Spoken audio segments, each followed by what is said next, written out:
I could not help thinking of this fable when the other day I saw George Ramsay lunching by himself in a restaurant. I never saw anyone wear an expression of such deep gloom. He was staring into space. He looked as though the burden of the whole world sat on his shoulder. I was sorry for him. I suspected at once that his unfortunate brother has been causing trouble again. I went up to him and held out my hand.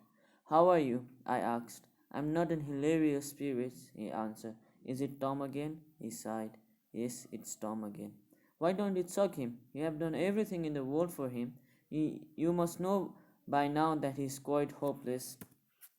I suppose every family has a black sheep. Tom had been a sore trial to him for 20 years. He had begun life decently enough. He went into business, married, and had two children.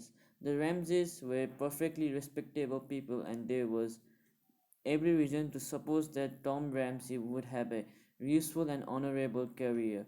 But one day, without warning, he announced that he did not like work and that he wasn't suited for marriage. He wanted to enjoy himself. He would listen to no expostulations. He left his wife and his office. He had a little money and he spent 2 happy years in the various capitals of Europe. Rumors of his doing reached his relations from the time to time, and they were profoundly shocked. He certainly had a very good time. They shook their heads and asked what would happen when his money was spent.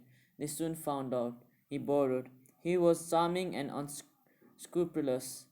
I have never met anyone to whom it was difficult to refuse a loan. He made a steady income from his friend and he made friends easily.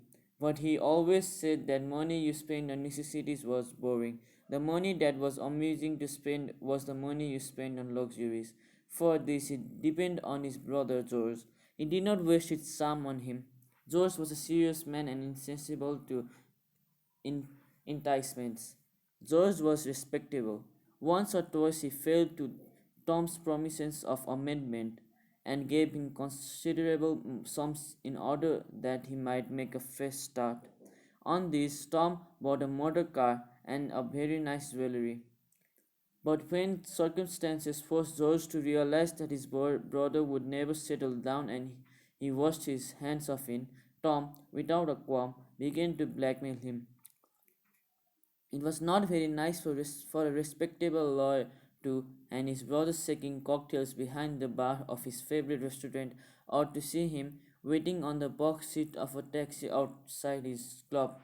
Tom said that to serve in a bar or drive a taxi was perfectly decent occupation, but if George could with oblige him with a couple of £100, he did not mind for the honor of the family giving it up. George paid.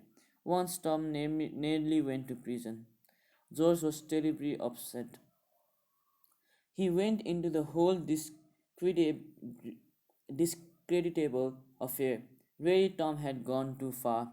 He had been wild, thoughtless, and selfish, but he had never before done anything dishonest by which George meant illegal. And if he were prosecuted, he would assuredly be convicted. But you cannot allow your only brother to go to gaol. The man Tom had cheated, a man called Cronshaw, was vindictive. He was determined to take the matter into court. He said Tom was a scoundrel and should be punished.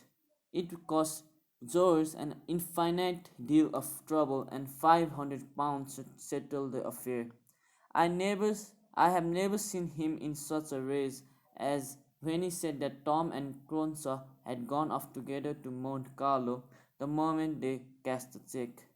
They sent a happy, they spent a happy month there.